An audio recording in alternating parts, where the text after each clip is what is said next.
When I was in commercial construction, I was doing residential projects on my own. I was hiring a landscaper for my house, for example.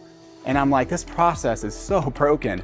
You know, just getting someone out here on time to do a bid is hard, and to get them to give me a bid back, and then actually managing the project and seeing how disjointed, I don't know when they're gonna show up, I don't know when the project's gonna be done, you know, having quality issues.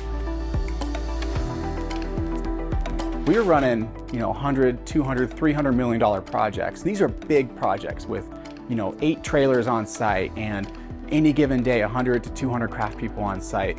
And I remember telling Heather, I'm like, man, I just wish there was someone just taking this commercial stuff we're doing, communication, number one, right? And documentation and critical path scheduling, and bringing that to residential construction.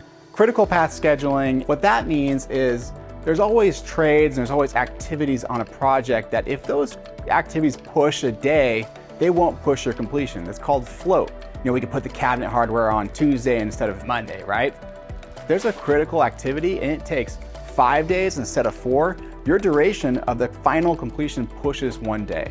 So what's great with Buildertrend scheduling software is actually you can identify that critical path and it will highlight it. So you can see, hey, if concrete pushes a day, our actual completion date pushes a day, and how are we gonna make that up? Are we gonna shrink up framing, or where on that critical path are we gonna shrink it up to maintain our finished date? So it's really critical to identify that path and then also find out where your float is so you can really focus on those items if they are gonna affect that completion date. I think the key ingredient to any successful company is having those processes in place for every aspect of your company and being consistent throughout. We had the same process whether we're building a doghouse or a $4 million custom home. And to take those nuggets we took in commercial construction and applying it to residential, people were just blown away.